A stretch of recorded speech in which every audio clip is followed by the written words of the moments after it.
45 రోజుల వ్యవధిలో ఈ గవర్నమెంట్ ఎన్డీఏ గవర్నమెంట్ వచ్చిన తర్వాత 36 హత్యలు జరిగినాయి ఒకసారి, 31 అని ఒకసారి, గవర్నర్ గారికి ఇచ్చిన రిపోర్ట్లో 30 అని ఒకసారి.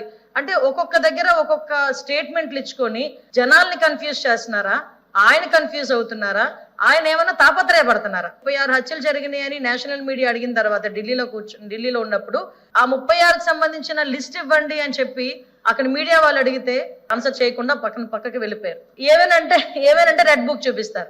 సుమారుగా ఒక 500 పైగా దాడులు జరిగినాయి, 1000కి పైగా ఆస్తులను ధ్వంసం చేశారు అని చెప్పి ఫిగర్లతో సైతం ఇన్ని రకాలుగా ఆయన మాట్లాడిన తర్వాత నాకు అర్థమైంది ఏంటంటే ఆయనకు ఒక్కొక్కసారి అధ్యక్ష ఆయన ఆలోచన ఎలా ఉంటుందంటే పాత ఆయన చేసినవన్నీ ఇప్పుడు జరిగినాయి అన్న అపోహలో ఉన్నారో ఏంటో నాకైతే అర్థం కావట్లేదు అధ్యక్ష. చాలా క్లియర్ గా 36 హత్యలు అని చెప్తున్నారు కదా, గవర్నర్ గారికి మీరు 31 రాశారనుకోండి, పోనీ 31 దాని మీదే మేము ఆగుతాం.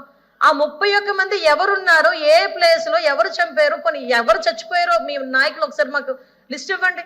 ఆ లిస్ట్ ఇవ్వండి, మేము దాని మీద చర్యలు తీసుకుంటామని చెప్పి స్ట్రైట్ అవే హోమ్ డిపార్ట్మెంట్ తరపున నేను అక్కడ చంద్రబాబు నాయుడు గారు గవర్నమెంట్ తరపున మేమందరం సిద్ధంగా ఉన్నామంటే ఈ రోజుకి ఎందుకు అధ్యక్ష నేమ్స్ ఇవ్వలేకపోతున్నారు? ఎక్కడ దాడులు జరిగినాయి అని చెప్తే ఎందుకు అధ్యక్ష దాడులు జరిగిన ప్లేస్ చెప్పనండి.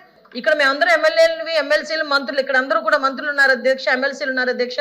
ఒక్కసారి లాస్ట్ 5 సంవత్సరాల్లో ఒక్క కేసు కూడా లేకుండా ఎమ్మెల్యేని కానీ ఎమ్మెల్సీని కానీ మంత్రిని కానీ చూపించమనండి అధ్యక్ష. ఈ రోజు నేను అడిగితే ఒకసారి ఎంతమంది మీద కేసులు ఉన్నాయంటే మేము చేతులు ఎత్తాం అధ్యక్ష. ఒక్కసారి ఎవరైనా చేతులు ఎత్తే పరిస్థితి ఏదైనా ఉందంటే ఎవరి మీద కేసులు ఉన్నాయా? కేసులు ఉన్న వాళ్ళు ఒకసారి ఛాన్స్ రైజ్ చేసుకుంటే, ఇంక్లూడింగ్ మీ, నా మీద 23 కేసులు, లోకేష్ గారి మీద ఒక 23 కేసులు, అందరి మీద మినిమం +10+ అధ్యక్ష. అంటే ఇన్ని కేసులు మా మీద పెట్టి ఈ రోజు మేము ఏదో వాళ్ళ మీద కేసులు పెట్టామని చెప్పి తిరిగి మా మీద క్వశ్చన్ చేయడం అధ్యక్ష. 45 రోజుల వ్యవధిలో ఈ గవర్నమెంట్ ఎన్డీఏ గవర్నమెంట్ వచ్చిన తర్వాత 36 హత్యలు జరిగినాయి ఒకసారి, 31 అని ఒకసారి, గవర్నర్ గారికి ఇచ్చిన రిపోర్ట్లో 30 అని ఒకసారి.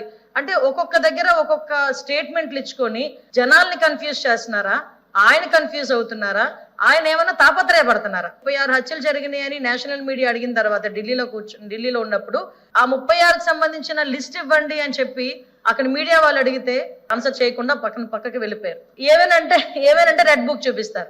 సుమారుగా ఒక 500 పైగా దాడులు జరిగినాయి, 1000కి పైగా ఆస్తులను ధ్వంసం చేశారు అని చెప్పి ఫిగర్లతో సైతం ఇన్ని రకాలుగా ఆయన మాట్లాడిన తర్వాత నాకు అర్థమైంది ఏంటంటే ఆయనకు ఒక్కొక్కసారి అధ్యక్ష ఆయన ఆలోచన ఎలా ఉంటుందంటే పాత ఆయన చేసినవన్నీ ఇప్పుడు జరిగినాయి అన్న అపోహలో ఉన్నారో ఏంటో నాకైతే అర్థం కావట్లేదు అధ్యక్ష. చాలా క్లియర్ గా 36 హత్యలు అని చెప్తున్నారు కదా, గవర్నర్ గారికి మీరు 31 రాశారనుకోండి, పోనీ 31 దాని మీదే మేము ఆగుతాం.